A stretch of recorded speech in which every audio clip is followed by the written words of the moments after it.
mga tiningala sa makasaysayang championship match ng secondary boys basketball sa Palarong Pambansa 2025.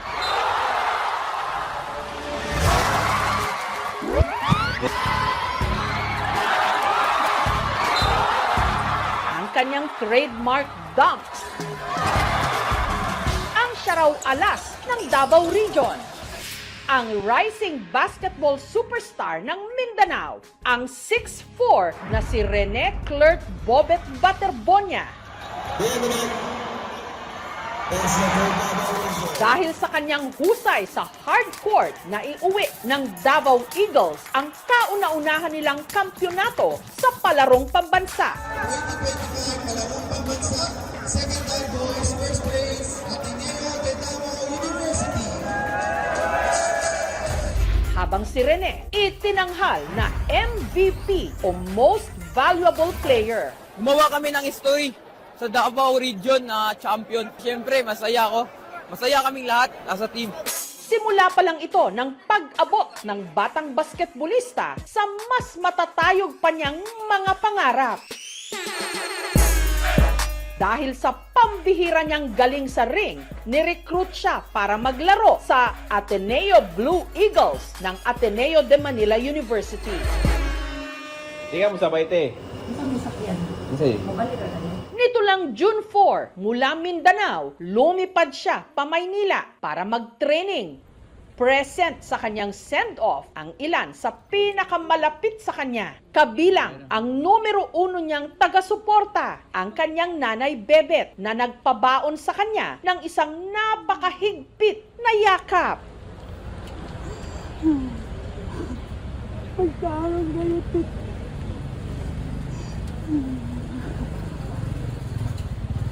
Ako gustong payo ka mo pero para ganiyo. Bet. Yeah. Kita ta. Ping. Ay ma'am, bosti. Yun na pala ang huli nila, pagkikita. Namatay ang dalawang basketball player ng Ateneo Blue Eagles matapos malunod sa kanilang team building activity sa Aurora. 4 na araw lang mula nung lumuwas si Rene pa Maynila, pumutok ang balita na si Rene at ang teammate niyang si Divine Adili nalunod habang sila'y nagti-team building sa isang resort sa Dipakulaw, Aurora Province. Lumutang ang samot-saring espekulasyon. I think it is hazy. Bakit sa dagat? Bakit hindi sa swimming pool? Ano nga ba ang katotohanan sa likod ng kanilang biglaang pagkamatay?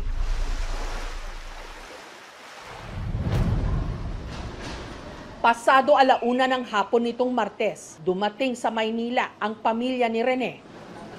Hindi talaga nila sinabi na magkakaroon ng training na ganun. Kasi kung sinabi pa lang nila, matanong ko na sa anak ko, kaya mo ba yun? Ang mga labi ni Rene na unang inilagak sa isang memorial chapel sa Quezon City. Sa bayan ng Talacogon, Agusan del Sur, ang hometown ni Rene o mas kilala rito sa palayaw na Bobet, ramdam ngayon ang pagdadalamhati. In behalf of our homegrown pride, Bobet Baterbonia from this place. I was thinking at first that I would be removing this after the 66 Palarong Pambansa. But now he's gone. We owe it all to him. This might as well stay here as long as it takes. Napakabait sobra. Kaya nga sobrang masakit sa amin. Iningatan namin lahat mula sa hindi pa siya kilala, tapos sa isang iglap mawawala lang lahat. Parang nakakapanghinayang naman. Yung batang isang nasa province o kilang bukid lang is makapaglaro na sa mga UEP games, mas gagalingan ko pa lalo at handa akong matuto pa. Sa bahay na ito sa barangay San Nicolas, namulat sa payak na buhay si Rene. Magpahanggang ngayon, hindi pa rin tanggap ng kanyang lolo Renato at lola Marilyn ang napakaaga niyang pagpanaw. Ang dami ko nung sa gabi talagang basang-basa dahil sa luha. Talagang sayang si Rene. Sayang na sayang talaga. Bobet! Bit! Bakit mo kami iniwan, Bit? Love ikaw ni Ma'am. Love ikaw na mo, bit. Ang mga nakolektang gold medals ni Rene nakadisplay sa kanilang sala. Nakasampay rin ang mga paborito niyang jersey. Yung sa NBA ito na Rising Star sa Manila, siya lang napili dito sa ano. Ito yung sa laro nung palaro pa man sa 26. Hindi pa ito nilaban, parang amoy pa ito ni Bobit. Mas maganda yung grabe huwag na laban para nandito pang amoy niya. Si Rene, tila namana raw ang husay sa pagbabasketball sa kanyang amang si Boboy. Ang tatay niya, siya ang best player ko parati dahil magaling talaga ang papa niya. Walang hilig sa basketball yan. Noong mga 13 years pa siya, Nabit, maglaro tayo kasi sayang ang height mo. May potensyal ang batang to. Marunong. Sa basketball court na ito sa kanilang baryo, unang nakitaan ng potensyal si Rene. Ang malubak nitong lupa ang siya raw humubog sa kanyang tatag.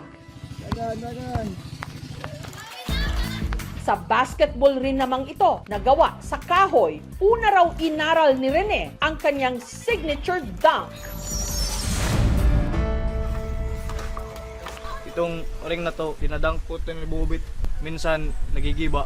Pag nasanay ka na sa ganitong lupa, ma'am, pagdating mo sa court is parang simple na lang sa inyong maglaro.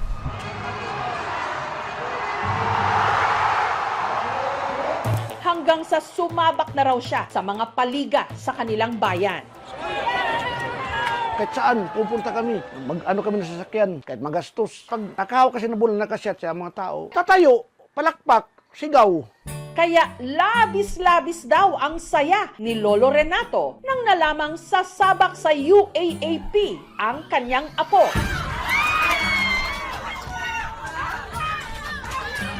Si 75 inches to, inutang ko lang. Kaso wala kayo mapapanood. Sa uli ko lang kaya to. Wala na si Bobit eh. Sayang talaga. Doble ang sakit na nararamdaman ngayon ng mga naiwang kaanak ni Rene sa Agusan, lalo't hindi raw nila agad-agad na makikita ang kanyang mga labi. Kasuod na siya. May kasuod na siya. Kasakit na mapicture na lang ang langkon. Investigation na pa siya. Si Rene, pangalawa sa 7 magkakapatid. Ang kanyang tatay Boboy, tricycle driver. Tindera ng isda ang kanyang nanay Bebet. Ang kanila raw sitwasyon sa buhay ang nagtulak kay Rene na paghusayan pang lalo ang kanyang pagbabasketball. Lalo't ito ang nakita niyang paraan para mahango sa kahirapan ang kanyang pamilya. Pangarap talaga niya makapagtapos ng pag-aaral kung ano mang meron siya para sa pamilya niya, sa mga kapatid niya. Ingat, ingat. Yung hinatid ko siya sa Ateneo de Manila, yung last conversation namin before kami humiwalay, sabi niya na hindi daw siya uuwi ng Davao for 5 years kung hindi siya yayaman para maahon niya sa kahirapan yung kanyang pamilya. Kasama ni Bobet na nasawi sa trahedya ang isa pa niyang teammate, ang 21 anyos na Nigerian national na si Divine Adili. Mula Nigeria, nakipagsapalaran si Divine sa Pilipinas para rin sa kanyang pangarap na maging basketball player. Una siyang sumabak sa UAAP Season 88 kung saan marami siyang pinahanga. Kaya maraming taga-suporta niya ang nag-aabang pa naman sa kanyang pagbabalik court na hindi na mangyayari. Ang mga magulang ni Divine na sina Elias at Ifioma Adili nakapanayam namin. From childhood, he decided is basketball, and because he noticed he has the height, he was in Philippines to play basketball and then began to go to school for studies and basketball. His last message to me was that everything is going to be fine. He will take care of his siblings as he used to. We are about to go to church. I called him to know if they have gone for the camp. He said they will be going on Sunday. I just prayed with him. I vividly remember that I told him to stay safe, and he said, all right, there is no problem. He asked of the siblings, and I told him that they are fine. Hiling ng pamilya ni Divine na ma-autopsy ang kanyang mga labi. First of all, we saw this something on internet. That's how we got to know about it. And we are not happy with that because it's somebody's son, somebody's child, and we ought to be informed of anything before it goes out to the media. Yes, Ateneo has called about the incident because after I'm aware of it. Nakikipag-ugnayan na raw ang embahada ng Nigeria sa pamunuan ng Ateneo at sa mga otoridad. Honestly, I do not even believe that I will survive it that particular point. It's as if the world have shattered. That there is nothing left for me again. May mga nauna na raw kasing espekulasyon na hindi lang ordinaryong team building ang nangyari sa Aurora. Kasi akala ko training lang na nga. Hindi, military training. Ano ba yun? Grabe siya magpa-training. Ang pinag-ugatan nito, ang naungkat na podcast interview ng dating miyembro ng Ateneo Men's Basketball Team kung saan inilahad niya ang pinagdaanan niya sa isa raw intense training. Para siyang bootcamp talaga, walang basketball. First night natin, mayroong siren at 4 a.m. As in, kailangan nyo talaga gumising. Punta kayo sa beach, parang pupag-push-upin kayo. Para talaga pang sundalo yun.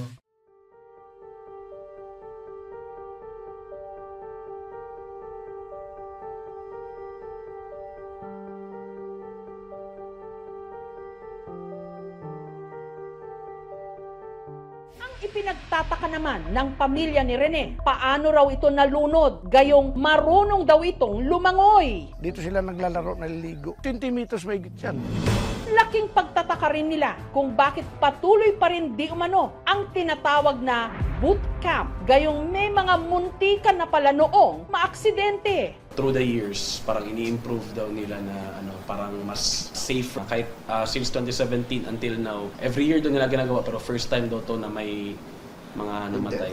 The most faithful barometer of telling us kung ano talagang nangyari are the 16 or 17 people that were there, the players and the coaching staff. And unless and until they actually speak on a sworn statement signed by them in the presence of a lawyer, we will never really know what's accurate. That's the only way we can get to the bottom of the truth.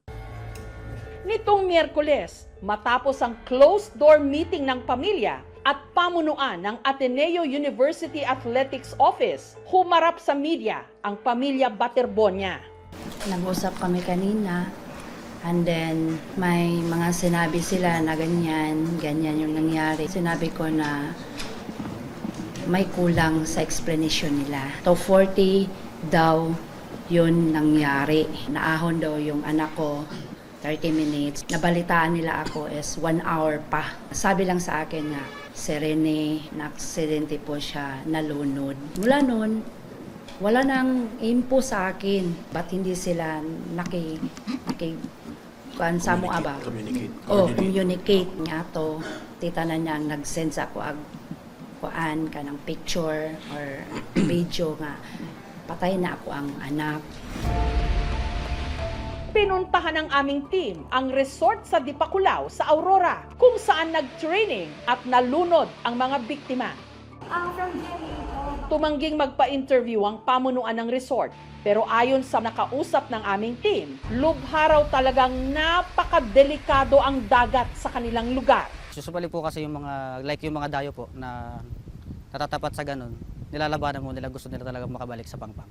Hindi po napapagod, nalulunod.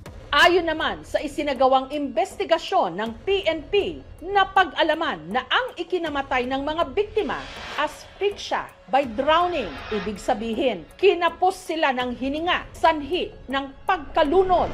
Wala rin daw silang nakitang foul play. Base din po ulit sa sinumpaang salaysay ng mga nag-rescue ng mga MDR or MO technician, wala po silang nakitang weights po sa paa or sa kamay po ng mga biktima. Wala din po silang napansin na mga galot sa katawan ng both of the victims po. Wala pa po kami nakitang ibang anggulo. Sabi nila, aksidente lang daw talaga yung nangyari. Sinabi ko lang sa kanila nga, aksidente yung nangyari dahil sa kakulangan nyo. Ayon naman sa Acting Deputy Commander ng Philippine Coast Guard sa Aurora na si PO2 Nico Celindro, posibleng nalunod ang mga biktima dahil sa tinatawag na riptides. Ang rip current o mas kilala bilang riptide, isang malakas at makitid na agos ng tubig na humihila mula sa pampang sa mas malalim na bahagi ng dagat. Delikado ito dahil kaya nitong tangayin kahit mahusay na manlalangoy palayo sa baybayin at magdulot ng panic at pagkapagod. Sa maraming kaso ng pagkalunod, rip current o riptide ang isa sa mga pangunahing sanhi. So ang rip current kasi may bilis siya na 5 miles per hour. May two-way kasi yan, ma'am. Pwede mong mag-float ka lang. In short, mo labanan yung current, or next option is lalabas ka dun sa sa current na yun, either sa kanan or sa kaliwa. Kasi yung current may lang siya, specific na laki o lawak lang na siya. So pwedeng lumabas ka doon tapos saka ka magpunta sa shoreline. Gayunman, ayon pa rin sa PNP, hindi pa nila isinasantabi o nirurule out na may nangyaring hazing di umano sa pagkamatay ni Rene at Divine. Sa kabila po ng pagdeklara ng PNP na ito ay isang pure accident, hindi pa rin po otomatikong mawawala ang liability ng institusyon, gayon din po ng mga iilang individual. Meron po tayong tinatawag na duty of care, lalo't higit sa mga institusyong pang-edukasyon. Dito po sinasabi na kung mayroong pagkukulang sa seguridad, pangangasiwa o paghahanda, maaari pa rin pong magkaroon ng liability or mapatunayan na mayroong negligence. Nito lang Huwebes, lumabas ang mga balitang nag-leave na di umano sina Baldwin at Kimpo. Sa parehong araw din, inilabas ng Department of Labor and Employment o ng DOLE ang show cause order laban kay Baldwin. Pero nung hapon ding yon, nakita na si Coach Baldwin sa misa na isinagawa sa Ateneo. Sinubukan naming hingan ng pahayag ang Ateneo de Manila University pero hindi sila sumagot habang ginagawa ang ulat na ito. Pero sa naunang inilabas na statement ng universidad, June 11, sinabing nagsasagawa na ng sariling fact-finding investigation ang universidad. Nakikipagtulungan din daw ito sa mga investigasyon ng mga otoridad. Ayon sa Ateneo, prioridad nila ang katotohanan, pananagutan at suporta sa mga naulilang pamilya. I'm Coach Tab Baldwin. Nito lang Biyernes, naglabas na ng statement si Coach Tab Baldwin.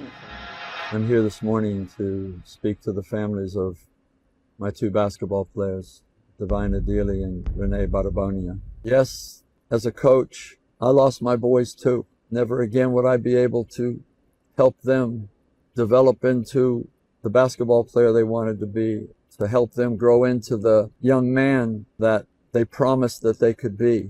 But that's insignificant compared to what you families are experiencing. As a coach, we are entrusted with the growth of our basketball players, the development of these young men into future professionals. But mostly, as a coach, I'm entrusted by you, the parents and the families, with first and foremost their well-being. And in this, I feel I failed. To the depth of my being, I'm sorry.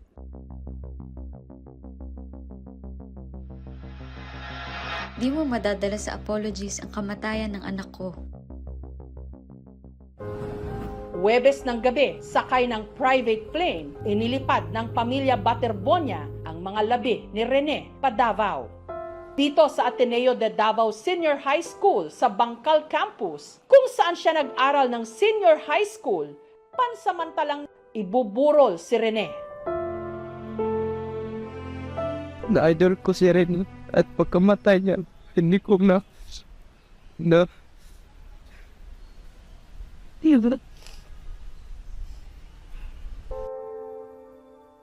There will never be another Rene Baterbonia. Rene, kung saan ka man, alam namin na sa maayos na kamay ka, kami na bahala dito. Para sa kanya palagi yung laro na gagawin namin as a team. Lahat ng laro namin, iaalay namin sa kanya. Sa akong parents, thank you kayo sa pagsuporta sa kuha. Kabalo po ko nga, grabe po yung sacrifice sa kuha. So maningkamot ko nga mabalos na ko totalan sa inyo. Anin pa itong mama, anin pa itong mga medal niya, wala na. Wala na, hindi na madadagdagan yung medal niya, mama. Gusto ko lang malaman bakit ganun. Dami akong tanong, hindi pa nasagot. Sa loob lang ng ilang buwan, parang bola ring bumaliktad ang kapalaran ni Rene. Mula sa pagiging bayani ng kanilang bayan at simbolo ng pag-asa ng kanilang komunidad na kahit laki sa hirap, pwedeng maabot ang malalaking pangarap, biglaan naman siyang binawi ng tadhana. Pero bilog pa rin ang bola kahit ano pa. Ang pagkamatay ni Adili at ni Baterbonia dapat mag-iwan ng mahahalagang leksyon para sa mga namumuno at kinauukulan, para ang mga susunod ding mangarap ng matayog, mahawakan din ang bola at madala ito sa kanilang kinabukasan.